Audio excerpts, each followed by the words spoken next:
Live from Soho Theatre in London, the Spontaneity Shop presents The Guilty Feminist with me, Deborah Frances-White, and my very special guests, Alice Fraser, Katie Pritchard, Rosie Holt, and Jess Robinson! I don't know why I've done the Jesus arms, it just felt right. I think because it was a step up, it feels, this here, there feels something of the crucifixion about it. It feels, I don't know, I just got the feel for it. Thank you so much for coming out for feminism at 9:15 on a Tuesday night. This is where the real feminists are. There's plenty of feminists out. Oh, we're feminists, sure. Where are you now? Hey, watching football? I assume some is on. There must be some football on. But it's not England or anything, is it? Because we would know about that. It's Spain. Oh, okay. So this is finding out who we're playing in the semi-final. No, we already know that. In the final, if we win. Thank you so much. You are now my football guru. Okay. So you're saying, oh dear. You're wearing a T-shirt that says, I don't have a drink problem. I drink, I get drunk, I fall over, no problem. So in a very real way, you are not to criticise this man or anyone. Now, I think that's key, sir. That's key. I am intrigued. You're in the front row. Now, what drew you to this show, if you don't mind me asking? The lineup. That's very lovely of you. Wow. I don't know why I give credit to men for enjoying women comedy, but I always feel I have to praise them for trying. It's just they get credit for everything, men, don't they? A man holds a baby that he himself sired, and we go, oh. A man sits in the front row of a comedy show. I often wonder at the confidence of men coming to a show with feminist in the title and sitting in the front row, because if I went to a men's rights activist event, I'd be just to see what they were saying. I think it's good to see what they're saying. I would go, but I would probably think, shall we sit back a bit? Just in case, they tried to talk to me from the stage. But no, you guys have no, our knees are on the stage. We're ready to go. I've worn my best novelty T-shirt, and I'm here. And the first time I'm uncertain, advice. Just offered, unsolicited, but I'm thrilled with it because I genuinely didn't know. And I think I did look in your direction as someone who might know. So I was very happy with it. I was just very happy. I'm just intrigued. What is the confidence based on? Where it comes to men. It's always fascinating to me, isn't it? I'm not saying I don't want you not to have it, sir. I just want more of it for myself. So if you could kind of, channel it in my direction, bottle it, something like that, that'd be good. What's your name? Wes. And Dave. Wes and Dave. And you've... No, not Chaz and Dave. No, Wes and Dave. That was clear. Absolutely. Well, thank you very much for coming. Do you identify as feminists? Yeah. Yes, of course. Absolutely. See? The world is getting better slowly, while also getting much, much worse. It's hard to know, isn't it? Sometimes you see signs of encouragement. I saw Sarah Pascoe, she on an Instagram clip talking at a festival and saying she was at the Harry Styles night where it was Pride as well, and I was actually also there as well. I didn't bump into her. But she was saying, I just loved seeing, there was young men who were straight there with their girlfriends and they had pink cowboy hats on and they were cheering for Pride, and she said, and no one wanted to fight them. And I thought, that's so true, how much better the world is getting in so many ways. And also, how long do you think we've really got? Just be honest. Apocalypse-wise. 5 years, 7 years? Do I hear more? Do I hear 10? I hear 10? Do I hear 12? Do I hear 12 years? Do I hear 12 years? Come on. Going once, going twice, going 3 times, it's 10 years. 10 years is the max we've got, according to this crowd. I feel like we can still turn it around, but I'm a horrific optimist, so don't listen to me. Just give us a cheer if you listen to The Guilty Feminist. Give us a cheer if you don't really know what you're at. Excellent. So, Wes, you don't know. You've been before and you still don't know what you're at. Wes, if you've been before and you still don't know what the show is, that is an indictment on the show. That's really on me. If you're still going, I don't know what it was, but I liked it enough to go again. Dave, have you been before? I haven't been before. Have you listened at home? Well done, Dave. Again. Just so much credit to Wes and Dave. So if you don't know what it is, it's a podcast. And so if you do a laugh, you can listen later when you hear it come out. It'll be really nice. If you say anything, like Wes and Dave will obviously be listening to this because they're now stars. Yes, they've clocked that. They're like, how do you subscribe? You'll have to now. So you will have to subscribe because otherwise, how will you know when it's the Wes and Dave show? Yeah. It'll be hard to know. You won't know. If everybody could subscribe, that would apparently help. I don't understand algorithms or numbers or anything like that, but apparently some mysterious man tells us it helps. So it would be really lovely if you all subscribed. You don't need to listen. But I think it does. They do take those things of how long people have listened for. So if you hate it, but you think I'd like to support feminism, but it's not for me. You just pop it on and turn the sound down. They don't know about that. Leave the room, as far as I'm concerned. That's how they this is today. This is how we live now. Somebody took me out. I have never said this on the podcast before, but it was sort of, those people who kind of do PR and things like this. And, they're telling, look, we're an old podcast. We're 10 years old. So we never had video because it was a podcast. The whole fucking point was audio. And that you didn't have to worry about, if your bra was on or anything like that. And now, oh my God, you all have to we have to sit up straight the whole show. It's horrible. And... anyway, this PR company took us out, and can I say this on the thing? Yeah. Well, if we decide it's not appropriate, we will cut it out in the edit. There's got to be some perks for people who come live. Because honestly, we cut out all the faff, which the good people at home get a much better product, I'll be honest, than you do for schlepping out and paying for a ticket. They pay nothing. They're at home. They've not bothered to put their shoes on. They get a much better show. So at least you need to get some secrets. So this secret, true story, they took us out for this swanky lunch and they were sort of trying to, get us to go with their PR. And one of them said, what you need to do, you need to get all these clips on Instagram, and what you need to do is some engagement farming. And I looked at him and I said, sir, that makes me want to get up from this restaurant and walk out into traffic. And he looked at me, and I genuinely did say that, but I couldn't stop myself. I understood that was probably a comment to filter, but I couldn't. I just thought, I just want to walk in traffic. I said, sir, I will farm cabbages before I farm engagement. That would be a good thing to farm. We need more vegetables, We need people farming that. Nobody needs to be farming engagement. What does that mean? Growing engagement in pots. And growing people's... going, your attention, your attention, your attention. I'm like, either you want to give me your attention or you don't. And that's lovely if you do. And so thank you tonight for coming onto this show and engaging with feminism and comedy without anybody having to farm it. No one's going to take it away and churn it into arguments and hatred, and then go, I can turn all these arguments and hatred into money. Nobody's going to do that. Your engagement is yours to keep. As you leave, take it with you, please. Engage with things in the street. Engage with a bird. Engage with a friend you see across the road in Soho. Engage with a drag queen in the bar, upstairs or around the corner. Engage with the world.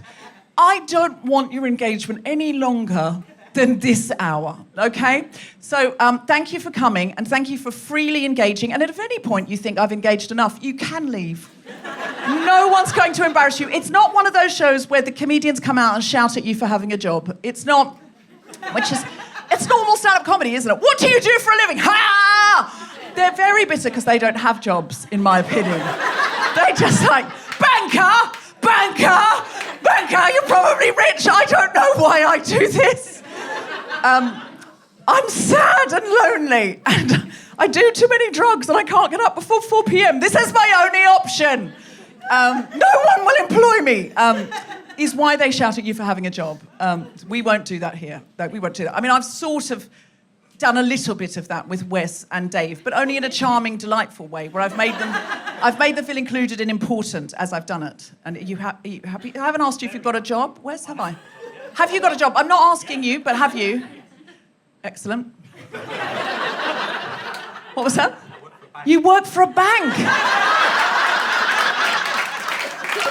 Well, that was well guessed by me. I must have had a little sense.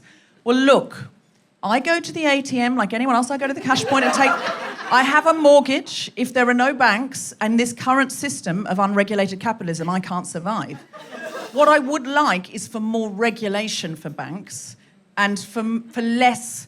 I just want to live in a world that's slightly less the 12 richest men in the world own more wealth than the bottom half of humanity, fiscally speaking. I would like that. Wes, is there anything you could do to help make that happen?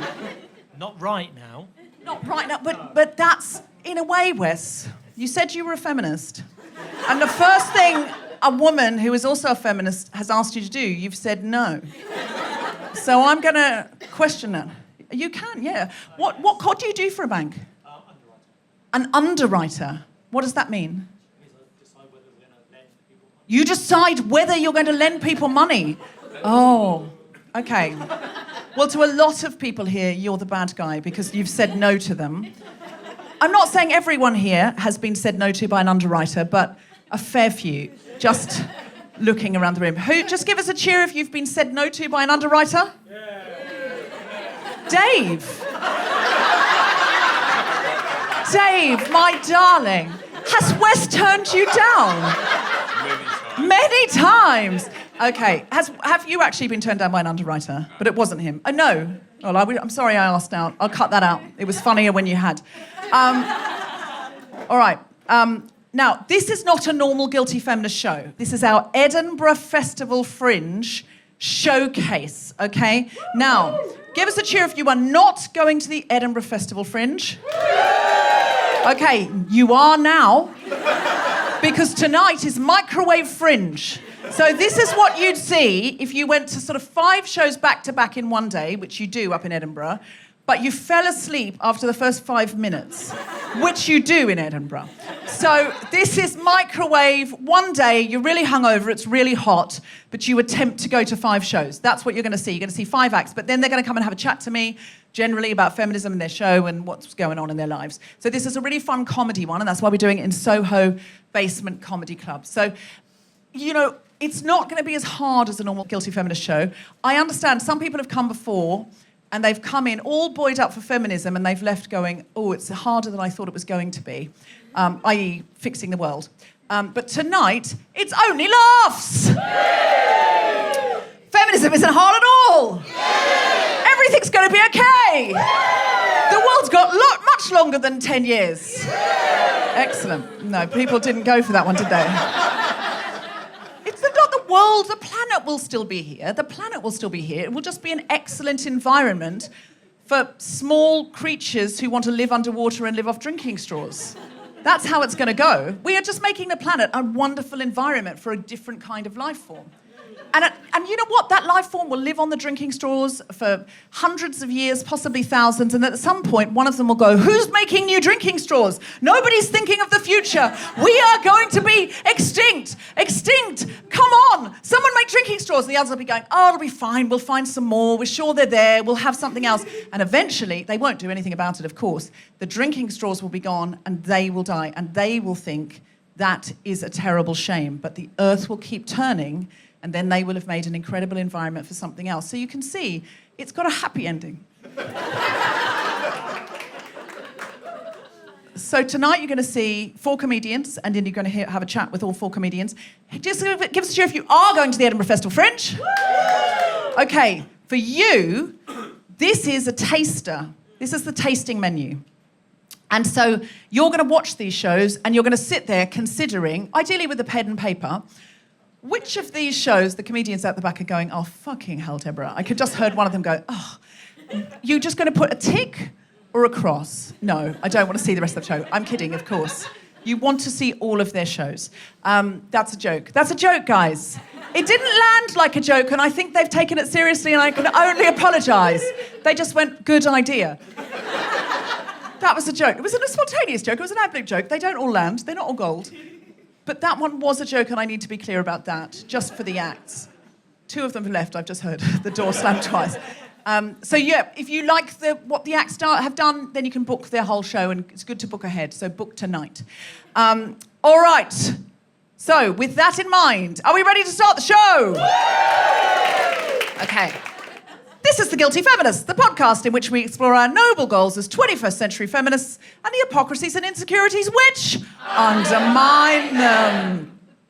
Today, we have our Edinburgh Fringe special. To kick us off, you'll have heard her on the news quiz, The Bugle, The Gargle, and seen her amazing stand-up shows. Please welcome to the mic the incredible Alice Fraser!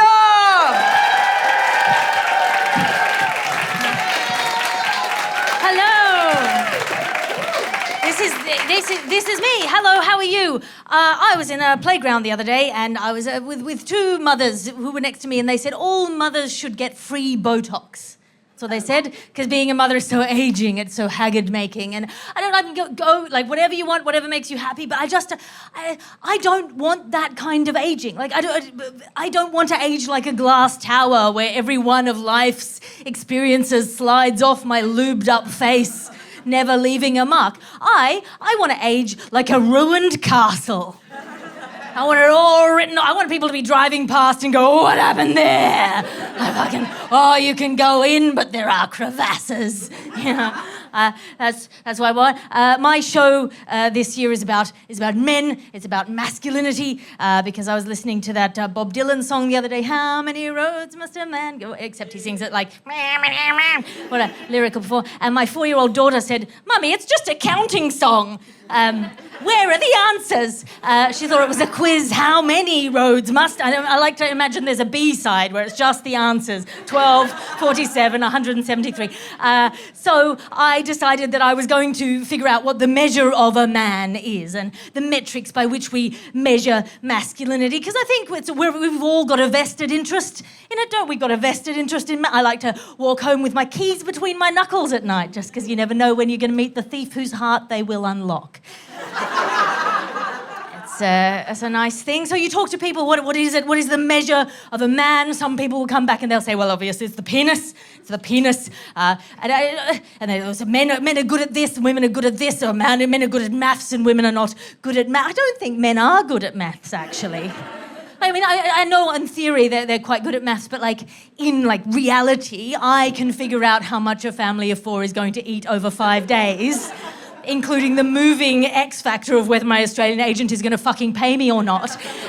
But you cannot get an accurate self-assessment of penis measurement from you, sir. I'm not going to, but I could, and they do not have an answer. There is no good answer. Whether you're a gentleman in possession of a penis or not, there's no correct answer to that. Anything you say will make you silly. Yes, even the thing you think about to text me on the way home. But I just think we as women should be more conscious of our power over men, because we can at any time ask them for a quantification.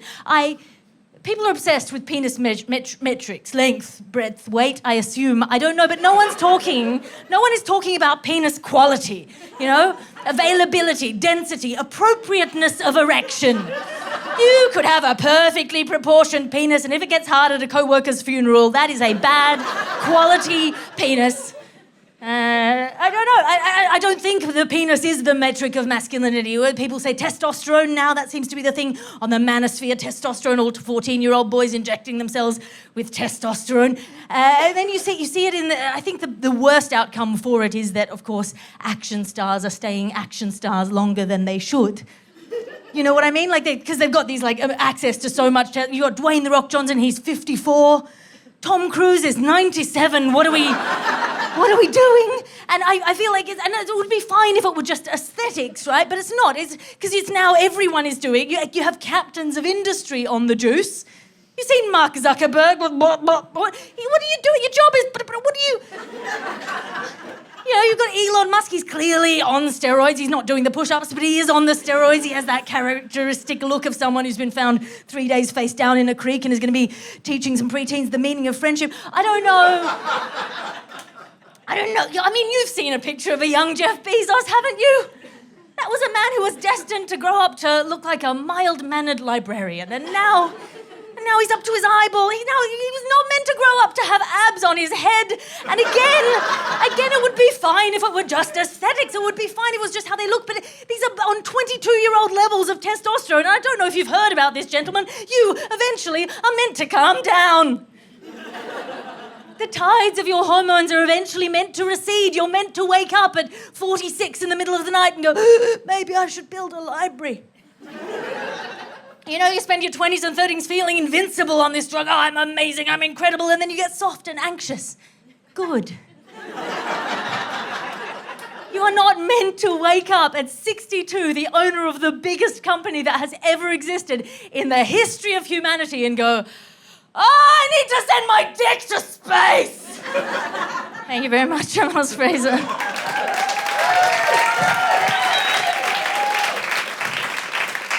Alice, that was brilliant. I lost them on the penis stuff. I mean, listen. To be fair. It's very easy to lose people on penis stuff. Yeah. I mean, just in general. Well, I feel like they were like, oh, does she think that it's the only metric of masculinity? And then I said, a gentleman, whether you have a penis or not. Yeah, well done. And I think they were with you all through. They were just... I don't know, we can ask them. Maybe they were just trying to... They're right here. We're talking about this with me. right Okay, here. good. Did you enjoy that set? Thank you.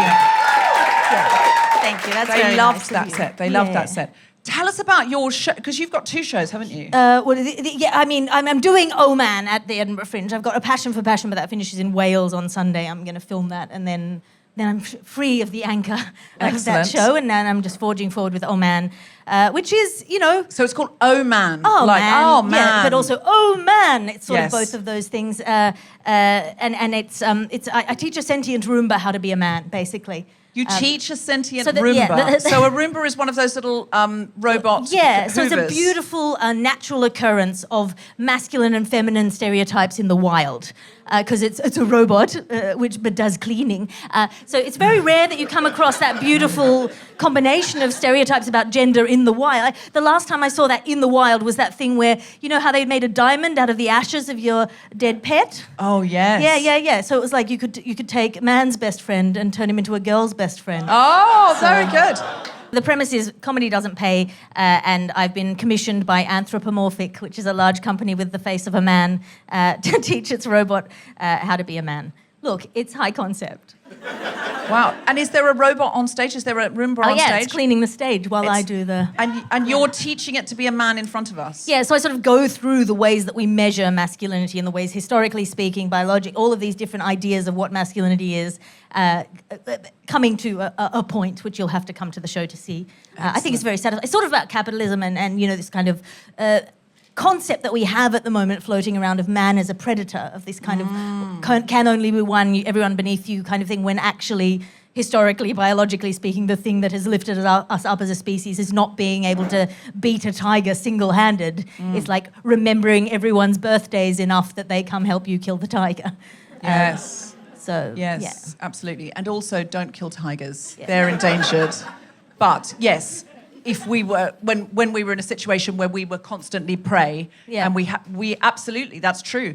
I always think, and I've written about this in my book, 6 Conversations We're Scared to Have, available now on paperback so you can afford it, that's exactly this, that actually the most evolved part of us is not what is reductively called the lizard brain. That's not really what the situation is, but what the bit of the brain that we share with lizards, which is the activated bit of I'm angry, I hate you, you look different from me, get out of my town. It's not that part. No. The part that's most human, I think, is the part that we evolved that lots of other species didn't evolve, which is the ability to team up, work together, cooperate, leave no one behind, look after someone who's sick, look after a woman who's having a baby, it takes a village. Yeah. That's our most evolved selves. That is the reason we're the top of the food chain.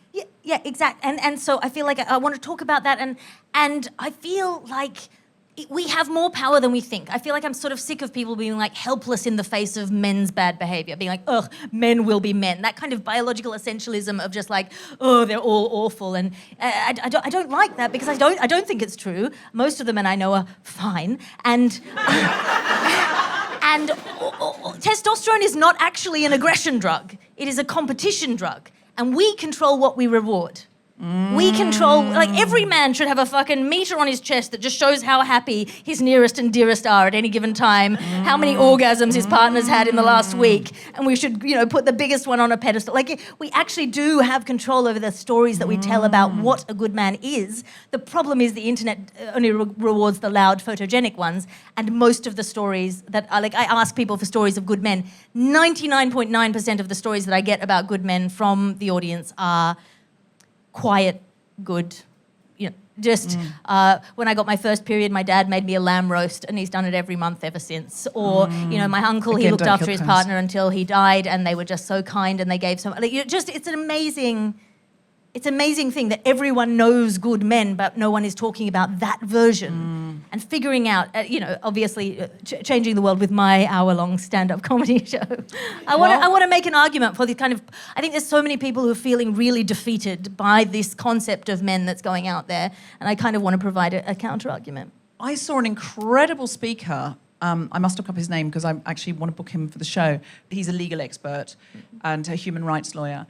And he said, I truly believe that the thing that changes the world most is stories. And he said there is evidence that novels have changed the world far more than long treatises about that regular people can't access. Yeah, I'm so I think obsessed your with stand-up this. show can change the world. It's just got to be joined by lots of other people, people's shows. People have got to bring people to your show, buy tickets for your show, share your show with other people online. Say, I saw 5 minutes of this brilliant show. I wish I was going to Edinburgh. If you're going to Edinburgh, go and see the show. Things like that. These are just suggestions, guys. Yeah. Obviously, you can do whatever you want with that. But I think, actually, this show sounds really, really useful. And I would like people to bring young men to this show. Yes, please. 14-year-old boys is my target demographic. Yeah. I talk to more men than many women do because I'm in news comedy podcasts. Apparently, podcast listenership is about 50-50, but statistically, women tend to listen to pop culture and true crime. And men tend to listen to news and comedy. And so I listen to manosphere podcasts for the same reason that many women listen to true crime podcasts, is I want to know what's coming down the pipeline. But I just think I get to talk, unless there's someone who's listening to The Bugle while making a smoothie and pressing Ice Crush every time my voice comes on. And I think, I do get access to more men than many women. Yeah, no, absolutely. And I am the same as you. I have long fought. 10 years ago, I was fighting, please don't say men are trash. Yeah. Because firstly, men are our fathers, our brothers, our lovers, our, friends. But secondly, if you say to men, you're trash, you're saying, behave like trash, that's what you are. Yeah. And good men can often feel like, oh, well, if you think I'm trash, then maybe you just don't want me in the movement. I'm not going to be a bad guy. Well, I'm just going to back away, and I think it's so important. Part of the reason I wrote this show was for a friend of mine who's a straight guy who feels really guilty about being a man because he feels implicated in the dickheadhood of every other man he sees being a dickhead. And I mean, by dickheadhood, I don't mean foreskin. He just feels ghastly, and I sort of want to tell the versions of the story that are sort of positive and uplifting and I think everyone is more than just good or bad, and we can Oh, yeah, absolutely. But also that raised expectations that you're talking about. If we make the competition for a different sort of competition, then we will change the parameters of what it is to be a good man or to be masculine or to be... Yeah, I have a 2-year-old and a 4-year-old. And my son is 2 and he is the Roomba. This is a story for him. What stories can I tell? Yes. And I find that the thing that helps my children, I don't know if it's everyone's children, but it's like when they do something wrong is me going, I think you're better than this. I expect more from you. I'm going to get cancelled for that. No, why? No, I don't know. It's like you are better than that action. Yeah. As opposed to saying you're naughty. Yeah, I want them to have some level of kind things. of I should be better than that. Do they respond well? Yeah, that's the one thing. Like I've tried, I've tried all of the stuff, and that is the thing that works. Is I love you. I think you should have done better than that. Well, that is a lovely place to leave it, Alice, because I think you're doing some really excellent work. You always think so thoughtfully, and I always feel like I learn something when I talk to you. And I also love listening to you on The Gargle and other things. So if you could give Alice Fraser a follow. If you don't know Alice Fraser, give her a follow. Perhaps follow the Gargle podcast as well. And if you are going up to Edinburgh, are you interested in going to see her show? Yeah. Will you be touring? Will you bring it back to Soho or anywhere else afterwards? It is going to be in Edinburgh, and then I'll bring it back next year. So you can follow me on patreon.com/Alice Fraser. You can sign up there for free. It's just my mailing list. After Twitter did I just was like, I need a place that's just my mailing list. So you can subscribe there and find out where I am when I am. Excellent. And everyone should try and get to see Oh Man. Oh Man. Put your hands together. Oh, what time is it on? Feminist? Do I have to do I'm a Feminist? Yes, you can absolutely do an I'm a Feminist I butt. don't have to. No, I would love that. And I forgot to ask. What's your I'm a Feminist butt? I'm a feminist, but my algorithm just served me a sensuality retreat for middle-aged women to get back in touch with their pleasure. And my thought was, I probably need that. You could not fucking pay me. It sounds like the worst thing in the women getting in touch with themselves in the woodlands. There's a stream. They do naked yoga together. It's all about like.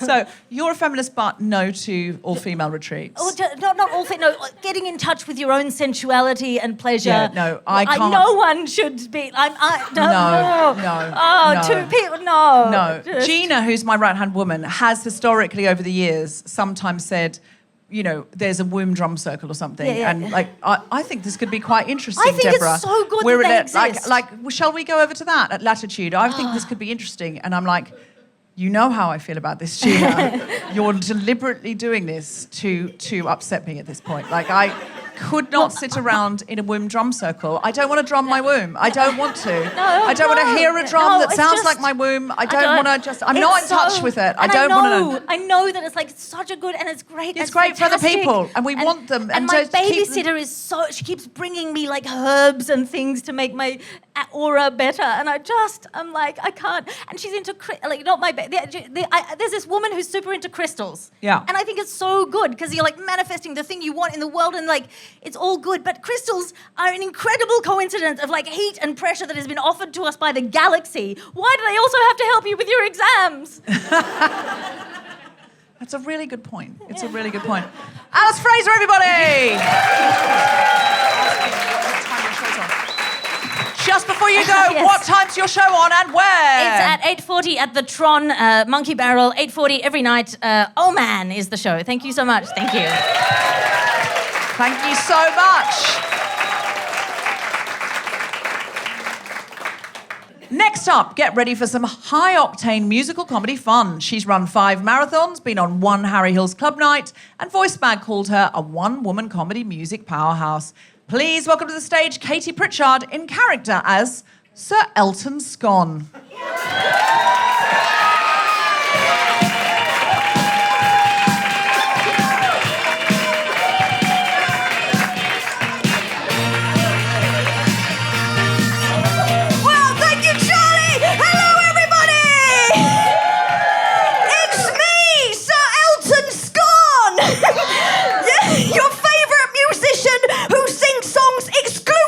about baking. Look, not a lot of people know this, but when I'm at home, I love to bake. Some people bake with margarine, but I like to bake with la la la la la lard. La la la la lard. Everybody, here we go. La la la la lard. Oh, it's beautiful. Now, to prove to you all that I can bake, I've prepared a little. Sorry, set you off straight away. I've prepared a little baking tutorial. Are you ready for that? Now, sometimes when I do this baking tutorial, people feel the need to bow, and that's okay. If you feel the need to bow, please bow, okay? Let's get ready to step into crispness. Hit it, Charlie, here we go. I'm a master baker. Here's my tutorial. Take a bowl and break some eggs. Add some flour. Thank you. And sugar. And some sugar. Mix it well and add a little butter. Maybe add a little bit vanilla. Warm the oven to the temperature. Pour the mixture into containers. Maybe lick the mixing spatula, but don't lick an electric blender. Couldn't use my tongue for a year.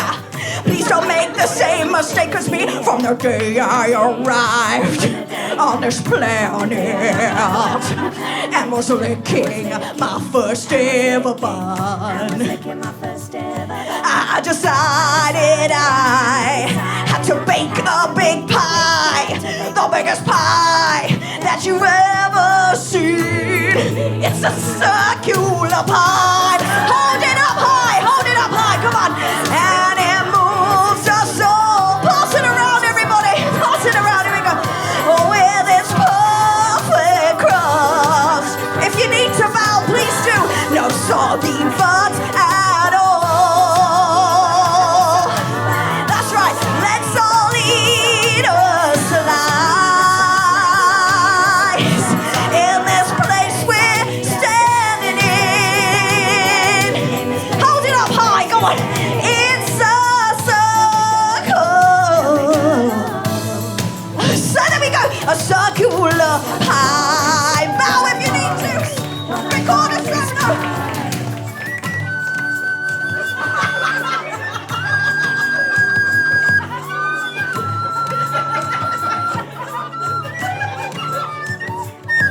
Hold it up high so we can bow it in. Come on, everyone. Beautiful. It's a circle. A circular, there we go. Pie.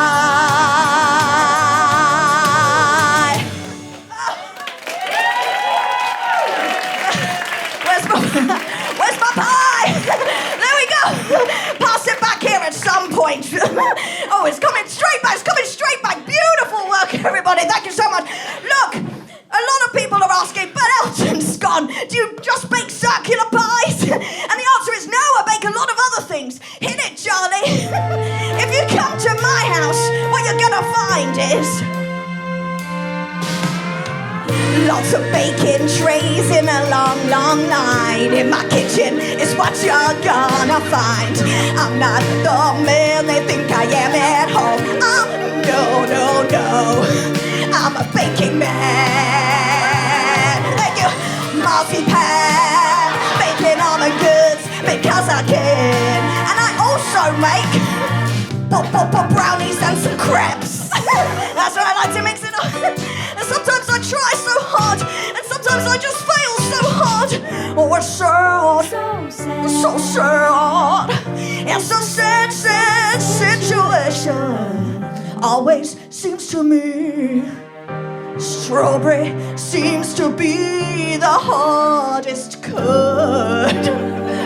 Sometimes it comes out too hard, and sometimes it comes out too soft. Am I right, ladies? But there is one thing I am really good at making, and that is my buns. Come on. Thank you. Are you ready? Are you ready for buns? Yes, I am. Are you ready? Sing it if you know it. Are you ready for buns? Yes, I am. Yes, I am. Yes, I am. Yes, I am. Yes, I am. Oh, why don't I tell you what I've been making? Why don't you try my apple pie? Cause Saturday night's alright for baking. Get a little gluten high. Get about as oiled as a pan of Hassan. Gonna set my flambe alight. Wow. With my beans up into a mountain. Get my strudel rolled up tight. So tight it's tight. Ooh. How do I cook my apples? I saute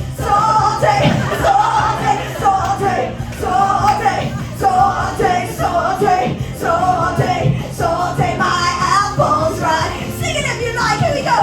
Saute.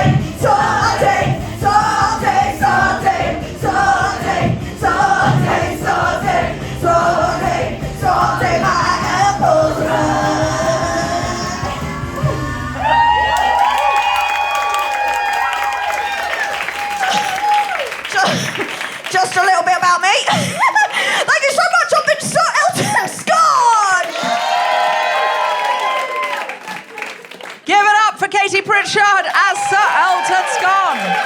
Come take a seat, Sir Elton. Now, would you like me to interview in character or as Katie? Which is the least insufferable? I'm just taking... Don't look at my real hands. People at home won't be able to see my naked hands right now. Yeah, I was fascinated by how... Now, if you're listening at home and you're not seeing it, what you have to understand is that when Katie is in character as Sir Elton John, she has these huge stuffed hands, is the only way we can put it. And yet she still manages to, like, hold a microphone and a pie, and I don't really understand how, and that's the first question I've got, is how are you holding things and manipulating things with these huge Mickey Mouse hands? It's a great question. We're on prototype number 3. My room is just random hands lying around. It's a bit haunted. But prototype number 3, I need to make one more because I don't know, front row might be able to see the stitching on this hand. I've made my hand splayed, and it's really painful for an hour to have your hand splayed. I know. So you can't hold your hand open for an hour. So you've That's got to... what I've learned. No. Yes. No. So I need to make them not splayed because these things you don't know until you put your hand inside a stuffed hand for an hour. No, well, you wouldn't know that. There'd be no reason to know it. And I still am not sure I need to know it, but I'm glad that I do. But this is fascinating here. What I love about this is I love watching a woman do comedy whimsy that is just absolutely random, because I think a lot of times... by random, I mean, of course, deliberate and incredible.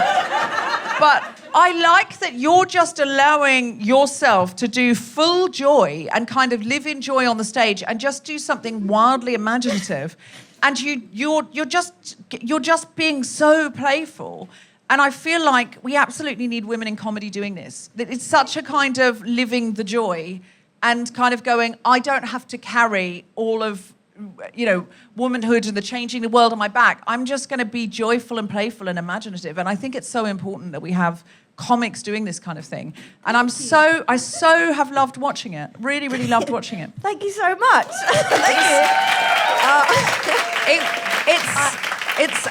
Can I ask, how did you think of it? Yeah, great question. Do you know, it might not be a surprise to any of you, but the first kernel of the idea came at peak lockdown when I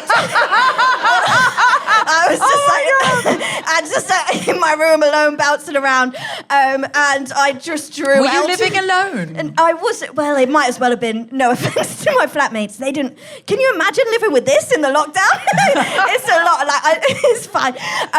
So I spent a lot of time on my own, and I decided to draw one day Elton John as a scone, and I became obsessed with that, and now it's a fully realised character wearing a jacket made out of curtains that I found at a charity shop, and it's too hot, but god damn it, it's fun. Wow, so this is the longest lockdown breakdown that I've witnessed. Yes. It's like, because I think many of us were here in 2020. Yes. And when they would lock us down again, when they go, you can come out now, eat out to help out, which was the most salacious slogan I've ever heard from any government. But then they'd go, no, go back in, and you go, oh, I can't do this again, and just, how long is this going to go on? This is the rest of our lives. And I think we were all here at one point, in some way or another. Remember when, I don't know if there are probably Australians here who had to, at some point, we had to go home and see our families, and we were allowed to. But to go into Australia and New Zealand, you had to be quarantined in a hotel, and you really weren't allowed to have anything with you. You could only have what was in your suitcase, and no one was allowed to visit you. And Sarah Bonetto, you must have had this. What did you do in the quarantine hotel? Right, I ripped down the curtains and made an Elton John. That's the kind of thing people were doing, and they were videoing themselves just to sort of, bit like I think it was a bit like putting a message in a bottle and throwing it into the ocean, just to sort of go, I'm still alive. And I remember our wonderful friend Cal Wilson, who very sadly is no longer with us. She was the most incredible person. She would just fucking love this. It just makes me so sad Cal's not here to see this. This would give her so much joy. She made, in the hotel room, every day out of things in the hotel room, like the sheets, she'd dress as the Statue of Liberty or whatever, but it was just out of things that she had. And we were all there. One of her friends came out in front of the hotel so she could see out the window, and they did a full song and dance routine in the street for her and things like that. It's very beautiful. And she would have just loved this. And this is where we all were in like 2020, 2021, where we were like, we've just gone insane. Now, how have you maintained it? It's because quite most of us have now got back into blazers and we're sort of doing things like going, I said I wouldn't go back out and do everything. You know, we're back complaining about our accountant and things now. What has maintained this level of insanity? Well, first, obviously, I try to repress it.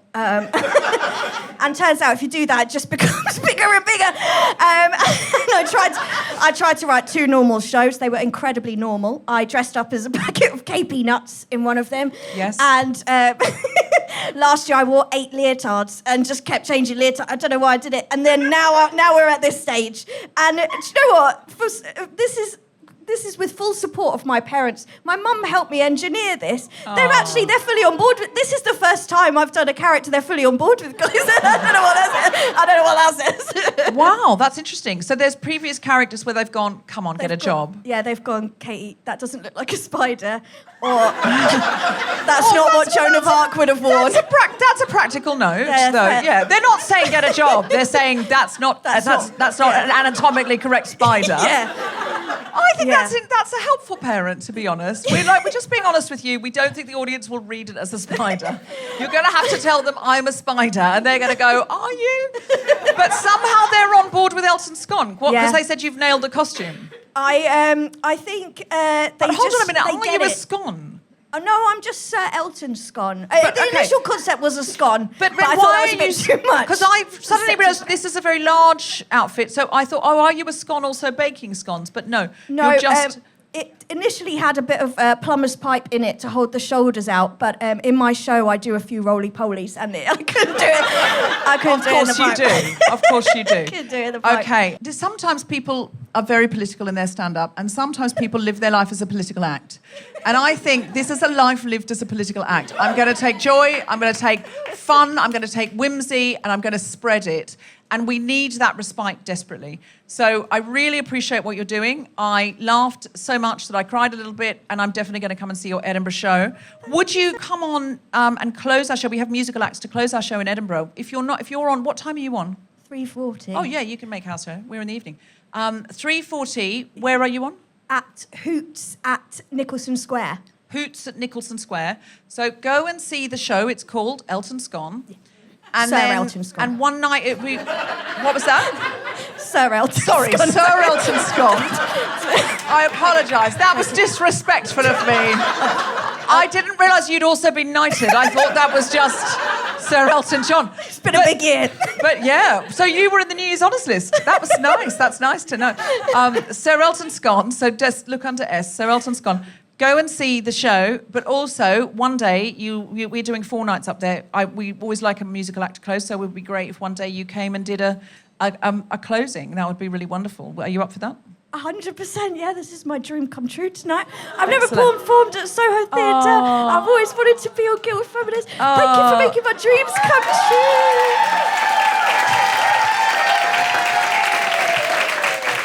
true.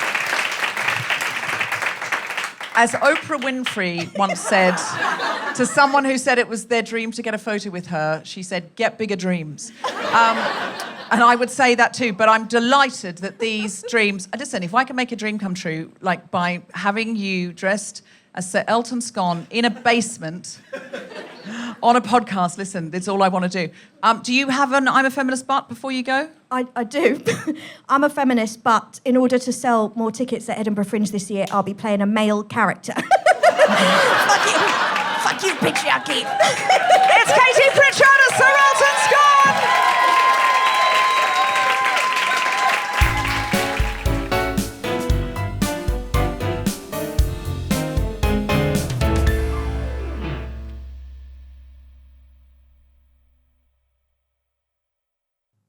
All great leaders are storytellers.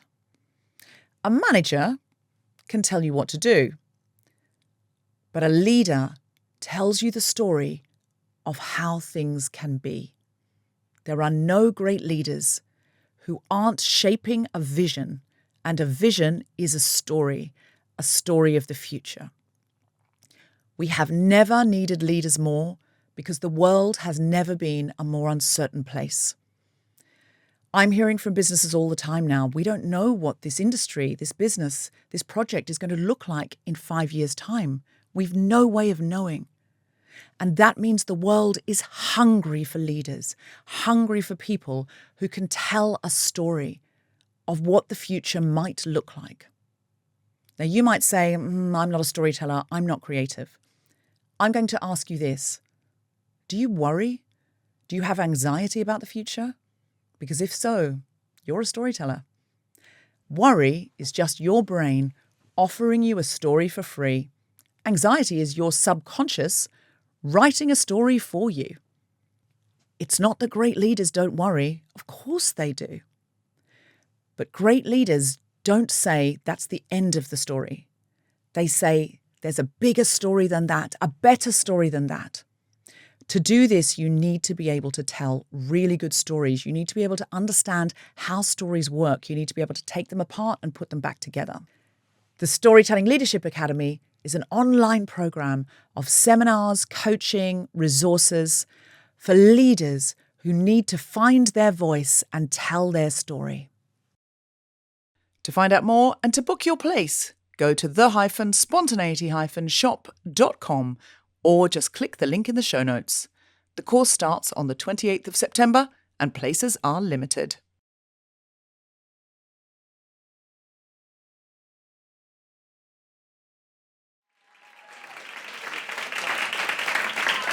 Well, that was a major joy, wasn't it? That was a major joy. I think we need more of that at the Guilty Feminist. We do everything so feminist, and sometimes you just need 10 minutes off feminism, don't you? Just to be playful and joyful. It's a really wonderful thing. Our next act has conquered the internet with her incredible YouTube satirical videos, which managed to be simultaneously hilarious and terrifyingly convincing. Please welcome, in the flesh, the wonderful Rosie Holt! You now listen to political scientist, activist, CEO, former academic scientist, activist, former comedian, CEO, political scientist, CEO, former commentariat, CEO, Goodwin Bartlett. I'm just asking the questions. The thing with people is they're scared of truth. They're scared of truth. I'm the reason legacy media is dying. I'm not afraid to think differently from people who think differently. Hello, I'm Goodwin Bartlett. I'm the YouTuber whose charisma has enthralled a generation of men. Today, we will be talking about how do we protect our women if aliens come down to Earth. Now, because I am not a misogynist, despite what my porn history implies. No, I'm not. No, I asked my wife and she nodded. Because she agrees with me. No, I'm not. No, I watch ethical porn. Unethically, because I believe in balance. I'm not a misogynist. I make really, really good jokes about consent to women who know that I wouldn't rape them. No, because I'm married.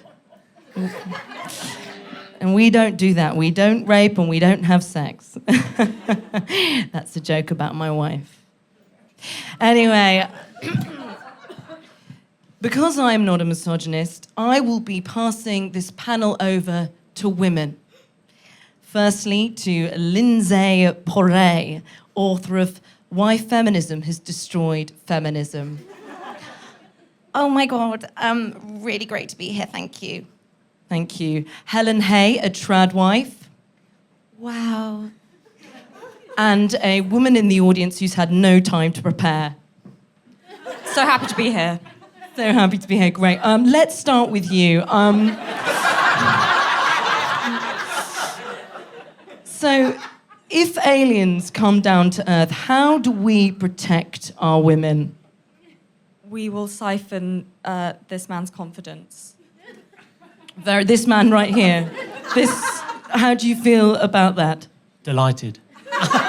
You don't feel used? I feel she's using you. A tiny bit. A tiny bit. You whore. No, I'm joking. No, that was a funny joke.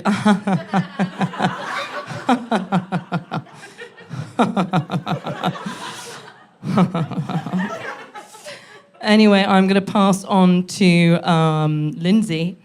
Hi. Okay, so I am a feminist. I've got a PhD and AHD and ADHD in feminism studies, and I just think the last great feminist was Mary Wollstonecraft, and since then they've all been shit. But I think we shouldn't so much be asking what happens if the aliens come and take our women, but will the women just let themselves be taken? Like, don't get me wrong, like, I love women, but they're all a bit shit, aren't they? I mean, look, it's just, you can't argue with a statistic. Are you a statistic? Yes? Yes? Well, I can't argue with you. But statistically, 88% of women would run off with an alien if he said her hair looked nice. It's true. Hi, I'll just... I'm almost running out of time. It's okay, this is very improvised. So I guess what I want to say is that if aliens come down to Earth, then this could be a great opportunity for women to stay indoors. Yeah, oh my God, you could start a family. It'd be lovely. And look, this is not, I believe in women's power, I do, but power in the kitchen, okay? I mean, come on, women have so much power in the kitchen, don't they? When they're like cooking and cleaning, and then the man comes in and they go, fuck off!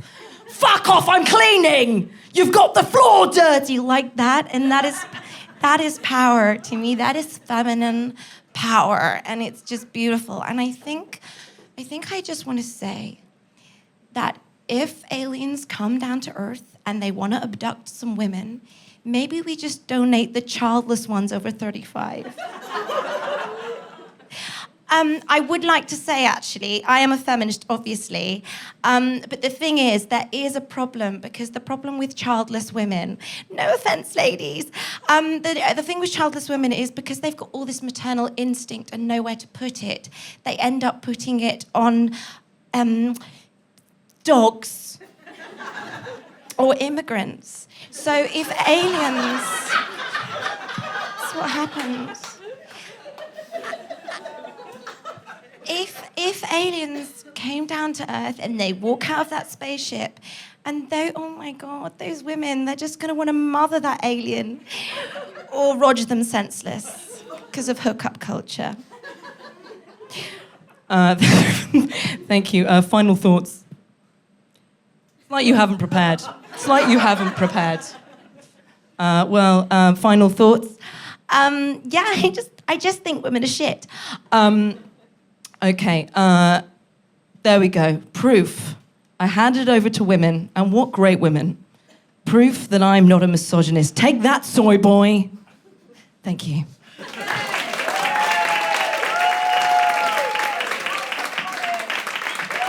Rosie Holt, everybody.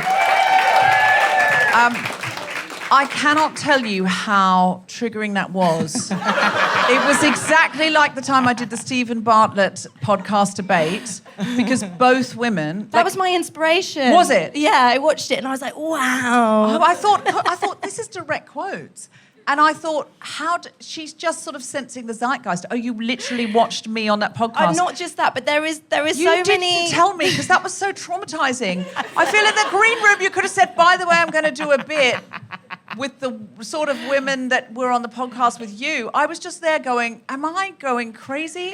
Like the one where she says the last great feminist was Mary Wollstonecraft. She literally said that. She said, Mary Wollstonecraft had it right.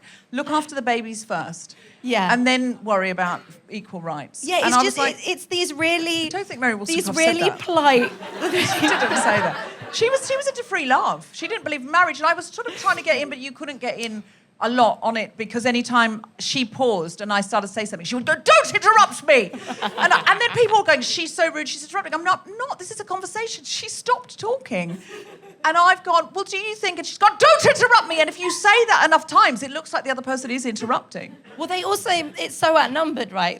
I watched quite a lot of these panel shows. I mean... And it's sort of, they're like, hey, we're not misogynists. Look, we've got women to say awful things. Yeah. And then it's... well, you know both of the women that I was on that podcast with. Sorry, I interrupted you there. You should say... Could you please say, don't interrupt me? Just don't interrupt me! Correct. The other two women were both on the board of Jordan Peterson's ARC, you know, the ARC, which stands for the Assembly of Righteous Citizens or something. Anyway, I thought, well, everyone's going to be on my side because I'm saying things like it's fine to have sex and actually you should have more than one sexual partner and explore who you are sexually before you settle down. And I thought everyone's going to go, yeah. People on Instagram sided with the woman who said you shouldn't have sex before marriage or before engagement. But it's because I think Stephen Bartlett gets quite a right-wing audience. I guess right? I guess leaning right pays. I don't know, but yeah. I think also a lot of them are bots. Anyway, let's go back to you. So tell us about your show, because this seems like a very interesting show, because you often do political figures. Yes. And often people mistake you for a genuine Tory politician, don't they? Yeah, so over lockdown, I created this character who was an MP, and I basically took existing news footage and I put myself in as this MP saying terrible things, and people thought it was real, and people were going, resign! And you didn't stop, did you? You escalated that. Telling me I should stand down. 3 MPs? 3 MPs. And one thought you were a real MP. Do they not know who else is in the House of Commons? I had one MP do it, and I put underneath, and I went, how do I know you're a real MP? I've never seen you around the House of Parliament. Yeah. How do I know you're a real MP? But you could Google it, and then you could see this as a comedian. Just a suggestion before you write that on a public wall. Fascinating. And I often see people, there's someone who is at Tez Ilias or someone often writes to you going, and sort of angrily to your character, and then people underneath will go, it's a joke, like he doesn't know. Yeah, he was such a wind-up merchant, can't speak, merchant. Yeah, he loved doing that. So what is this show about? So tell us about the parameters of the show. So this show is called Rosie Holt, The Illegal Aliens Have Landed. And it's aliens have invaded the UK, and it's this whole host of political characters and how they react. And it's basically about the fear of the other and the kind of rise of the far right and also the manosphere. But I just wanted to do it in quite a fun, silly way with a variety of different characters, which like is absolutely Goodwin great. Bartlett. I mean, and is he named after Matt Goodwin? He's a mix of Matt Goodwin and Steve Bartlett. Oh my God!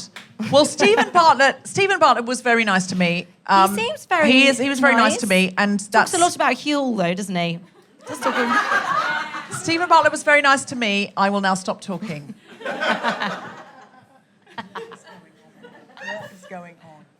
What is going on there?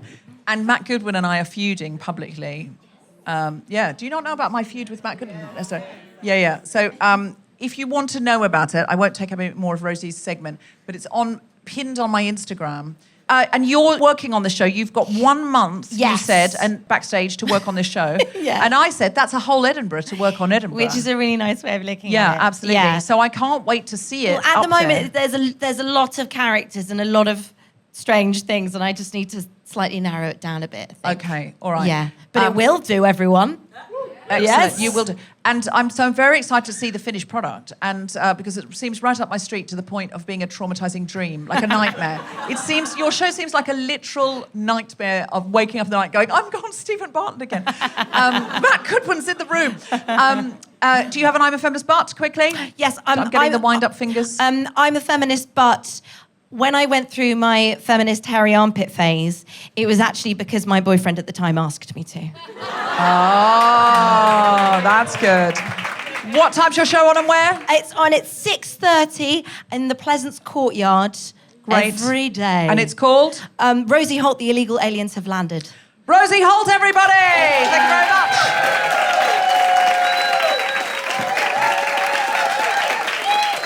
To close our show, the woman of a million voices, it's our very dear friend and a dear friend of the show, Jess Robinson! Oh, Oh, thank you so much. And my show, and this is not a joke, is called Elton Reimagined. I am going up to Edinburgh for my second year running with the same show. It's the first time I've ever done anything like this because it was such a success last year, and I thought I would be lazy. I've added some new songs, actually. I have added some new songs. In fact, one of my favourite things, so Elton Reimagined, in a nutshell, is one woman, it's me, 35 divas, also me, and Elton's songs as you've never heard them before. And one of my favourite things as an impressionist is when somebody who I have been imitating for years and years and years suddenly comes back into fashion because they release an album and they suddenly get all popular again, and I don't have to do any work. What I'm saying is, Lily Allen, come on down.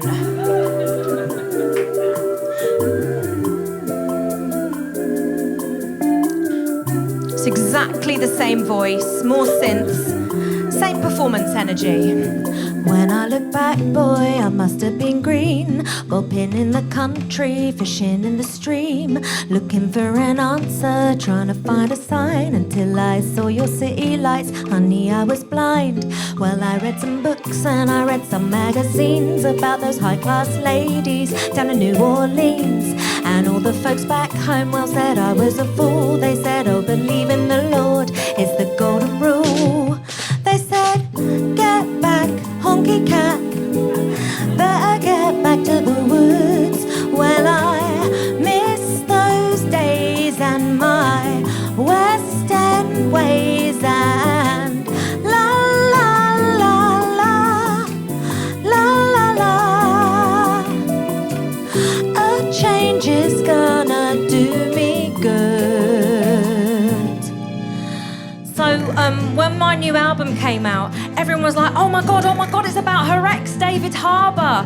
And they got all excited, and I was going to say something then, but my album got really popular and it was like this big PR thing, and I sold loads and loads of copies and made loads of money, so I just didn't say anything. But can this West End girl make a little confession?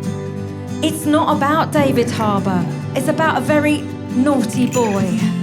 We had an arrangement, be discreet and don't be blatant, but he's always such a player, flirting with all my neighbours, especially that lady Madeline.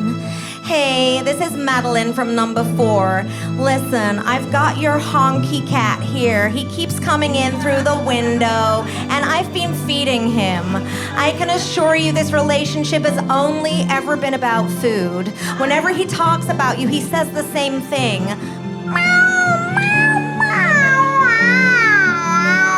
Which, you know, I think says a lot. I better go and get my honky pussy, honky pussy, honky pussy, honky pussy. He thinks my neighbours is a cat palace, cat palace, cat palace. Oh no, I better go and get back, honky cat, get back, honky cat. La la la la la, fuck you very much, you twat.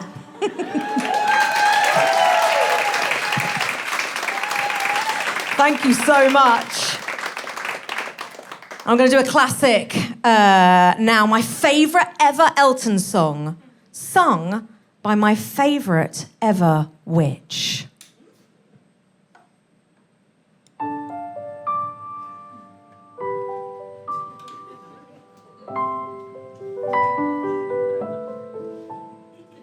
When are you gonna come down? When are you going to land? I should have stayed on the farm. I should have listened to my old man. You know you can't hold me forever. I didn't sign up with you. I'm not a present for your friends to open. This girl's too young to be singing the blues. Ooh, ooh.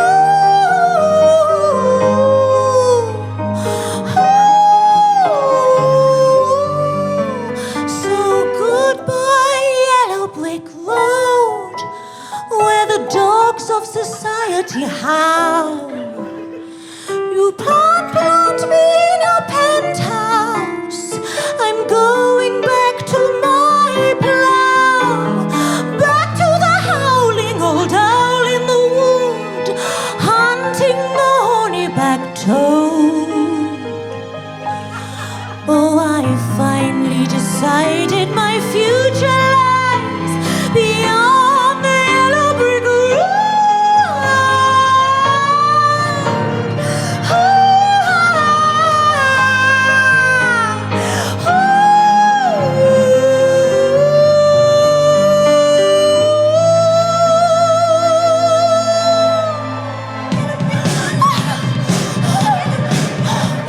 So what do you think you'll do then? I bet they'll shoot down the plane. It'll take you a couple of vodka and tonics to get you on your feet again. Maybe you'll get a replacement. There's plenty like me to be found. Mongrels who ain't got a penny, sniffing for tidbits like you on the ground.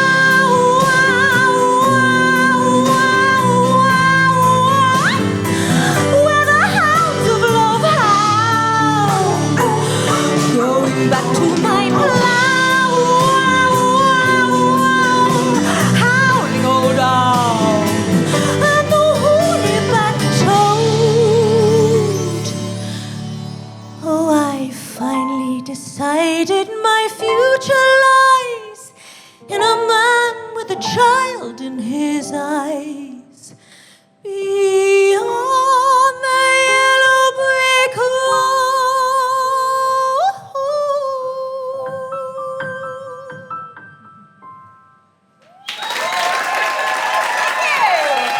Jess Robinson, everybody! Jess, you are so talented. It's incredible. Like I just think you must be one of the most talented people in the world. Like it's just incredible. How do you do it? Because you can sing so beautifully in your own voice, but you can also imagine and conjure if this person was singing that, or you can go between characters. It's just extraordinary what you can do. Thank you. I can't spell and I can't do maths, so I think it's... There's always a balance sheet. There's in always these a balance, things. yeah. It's absolutely extraordinary. Like Oh, that thank is you. so. It's so like you're there. Like it's absolutely so like you're there, and I don't know how you do it. Oh, thank But it's really you. wonderful. And can I just say, do you know Isabel Adams, who does ACMS? She produces ACMS, Yeah. and she also produces Comedy Club for Kids. This year, she has done. I think she's done these before, but it's called Fringe Condensed. And if you go to ACMS, she'll give you a free copy. She's basically gone through the Fringe Guide and pulled out things that she thinks are interesting groupings, funny, whimsical, whatever. And she's made her own mini Fringe Guide. And one thing she does is look for patterns. So, for example, she said, this year at the Fringe, there are 2 shows about Amy Winehouse. Yeah, there's thousands of shows up there. That makes sense. She said, like, why are there 7 shows about Elton John? Isn't it's that a zeitgeist thing. Isn't that bonkers? I love it. It's absolutely extraordinary. So we worked out you could do over 2 days an Elton John crawl where you could see all, or maybe it's six shows. You could see them all. You could see Katie and me, and then there's someone else a little bit later Alice on. Keys, I think if you rocket maybe, fan. if you collect 3 of us, we'll give you a pair of Elton glasses. Yeah. So Something like I think that. they're going to get a loyalty card so you can go around doing it. I think you should. So there's the Elton John story. There's Katie Pritchard is Sir Elton Scone. That sounds good. There's Crocodile Rock. There's Elton John Songbook. There's Jess Robinson, Elton Reimagined. And then there's Alice Keys, a Rocket Fan. And so it's just the zeitgeist. But this is a really great book. Do go to ACMS and get a copy of this book because it's just amazing. Where is ACMS? What is that? It stands for the Alternative Comedy Memorial Society, and at it you will see acts like Katie. Really alternative comedy, really weird and wonderful stuff, like whimsical stuff. It's really good fun. I had such hysterics backstage when you were starting the show because we were all waiting there, and I just kept seeing her. I know. It was like a fever dream with the big hands. I love her. If you enjoy some whimsy, it's such a great show to go to ACMS. Yeah. And there's they have permitted heckles, things that you are allowed to shout out. like, tell us a joke. The ones you've been telling so far have been lovely. Things like that. Or have been excellent or something like That's that. But good. there are sort of things that you can say, but you can't, and stuff like that. And at the end of every act, the hosts say, a failure, and the audience have to go, a noble failure. It's very joyful. So go check out ACMS, because Isabel's fantastic, and she's done this, and the hosts are just truly wonderful. Tom Tuck hosts, is one of the hosts, and he's a brilliant friend of ours. But this book is so interesting because she's looked for trends, and so there's one page that says dog dead, and that page is all about dead dog shows. Every dead dog show at the fringe. The next page says dog doing fine. These are shows about dogs that are very well. They're dogs, just dog shows. I love it. And sort of like, this one's called Masculine Male Men, so it's all the sort of shows like that. I'm sure Alice Fraser's probably in that. One page is just called Oof, that sounds a lot. And like, if I read out one here says, notes from a narcissist... Oh, no, I won't say that. There's just, like, extraordinary... You can't read any of them out. No, I can't read any of those out. And political satire is character building, things like that. And quite the quote, so it's just people who've quoted terrible quotes or funny quotes or whatever. So it's really worth getting to see really interesting shows. But as you can see from tonight, such a variety of people just doing something. And I do think art, just putting a story out there, putting joy out there, putting an self-expression out there is so what we need at this point in history. Just Absolutely. Must not stop doing that. Absolutely. What made you want to do Elton John, can I ask?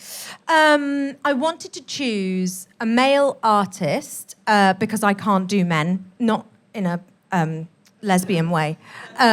Although I have tried that and that was great.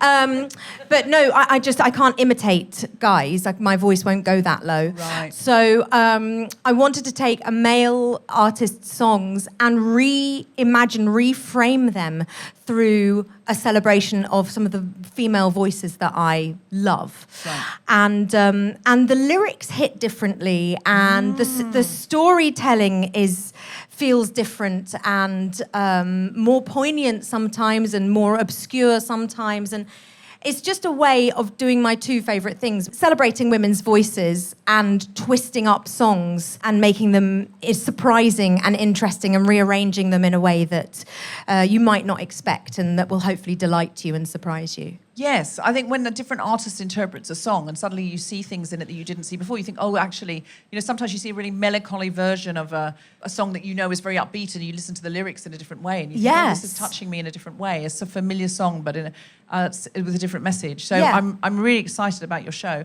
And where are you on? So I'm on in the Assembly Gardens in the Piccolo tent, and I'm there for the second year, and we have got such a great lineup. We've got Sarah Louise Young, who is doing... now I've forgotten the name. She did do An Evening Without Kate Bush, though. She's absolutely amazing. So we've got her. Then we've got Mr. Thing. Then we've got me, and then it's Margaret Thatcher, Queen of Soho. So it's just such a great, you could just stay there for 4 hours. So you could come, instead of doing a crawl, you could just back to back your venue. Honestly, go out, go to the loo, get a drink, come back in. What's Mr. Thing? You said that as if we're meant to know. It's got puppets. Oh, okay, fair enough. So, it's definitely worth it. Absolutely. It's like an adult chat show, Sesame Street sort of a thing. Great. And will you come and sing a song to close the Guilty Feminist one night? I would love to, if I can get over there in time. What time does your show end? I'm on at 7:15 p.m, so I come down at 8:15. Tom, can she make it? Okay, so... I will run across in my platforms. So Jess Robinson might close one of our shows. Will Jess Robinson beat the clock and close the Guilty Feminist? That will be... we'll start off with, that will be the gamble of the night. People can put money on either way. And then you will race through the door on roller skates and come up to... We'll have the mic set up, and you'll just fall at the mic. If I don't make it, it goes to your charity. If I do make it, goes to my charity. That's a good idea. So we all put, people can put a quid in. Yeah. Okay, what's your charity? That can be Huntington's Disease Association. Great, okay. And I will get someone in the audience to name their favourite feminist charity on the night. But hopefully something Edinburgh local. Brilliant. And whoever, whether you get there or not, hold on a minute. Yeah, wait. It's got to be your charity gets it if you get there. Yeah. Yeah, absolutely. Yeah, Because otherwise you could just go and have a coffee. Yeah, that's Go true. and have a cigarette and a beer and be like, I've cleaned up for Huntington's Well, diet. yeah, that's true. And my sister's got Huntington, so if I don't make it, Yeah. I'm killing her. Oh, no, this is... What a great place to end the show. Okay, Jess, you are, as always, a joy and a pleasure. Need to be edited out. Yeah. Very little of tonight's show, if I'm honest, can be broadcast. This show's going to be about 20 minutes long when you listen at home. Honestly, people will go, God, I'm really surprised because I tuned into the Guilty Feminist. Usually lots of women, but it was mostly Wes and Dave. Nothing they said crossed a line whatsoever. But there's been lots of line crossing since then. It was like Wes and Dave and then Sir Elton's gone. Very little else was of broadcast quality, and it all ended up on the cutting room floor. Jess, we love having you as ever. We will all come and see your show, and it's called... Elton Reimagined. Elton Reimagined. While you're here, Yes. I'll just tell you our show times. 2nd of August, we'll be at Wilderness. Anyone going to Wilderness? Oh, Okay. just the one. All right. So if you're listening at home, if you're going to be at Wilderness, we'll be there. I'll be there. We're doing Annie Lennox's The Circle. So we're doing 2 shows with Annie Lennox's Feminist Circle. So I think I'm emceeing. Will she actually be there? Yeah. Oh my God, can you get Elton's number from her? I don't think that'll be my opening gambit. She's been lovely to me, and she had me host her for her book launch at the V&A, so I got to host her, and she sang a cappella and everything. Please be a good feminist and get Elton to see my show. I know her enough to be like, oh, Annie, it's so lovely to see you. I don't know her well enough to be like, hi, Annie, I need Elton John's number. Try it. For a friend. I will not be trying it. David Furnish. Oh my God, can you imagine? Listen, if I see Elton at Wilderness, I will say... He won't be there. Well, you never know. Yeah, like in the big city. I'll see what I can do, but I can't promise anything. And that's general for life. I can't promise anything. Can't promise anything. And 20th to the 23rd of August, we're at the Edinburgh Fringe, 7:30 Gilder Balloon at the Museum. Now, it will be a different show every night, and up there we are trying to do Road to Gilead stuff, so we're going to have more... We'll do some funny comedy. We switch gears. We try and fight the far right. And then we have Katie Pritchard comes And then on. Katie Pritchard. Now, where else can you see that kind of variety? I ask you. This is feminist variety. Listen, we need the joy, we need the love. You know what Gloria Steinem says? She says, if you want joy and music and poetry and sex and fun after the revolution, you've got to have those things during the revolution. Yeah, you do. So we will be having those. So if you want to have sex, come along to one of those shows. And we'll see what we can do. If I can get Elton John's number, I'll have him there. You can ask him yourself.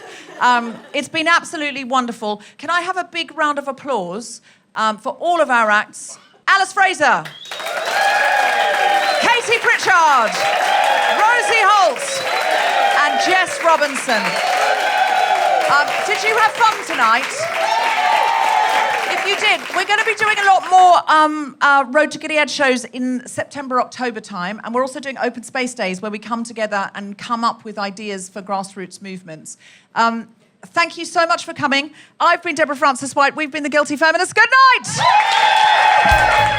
You have been listening to the Guilty Feminists with me, Deborah Frances-White, and our very special guests, Alice Fraser, Katie Pritchard, Rosie Holt, and Jess Robinson. The recording engineer was Grundy Lizimbra. The Guilty Feminist theme tune was composed by Mark Hodge. The producer was Tom Salinsky for the Spontaneity Shop. Thanks to Gina Dicio, Zainab Mohammed, Nell Bevan, and everyone at the Soho Theatre, as well as all of you for listening. More information about this and other episodes visit guiltyfeminist.com.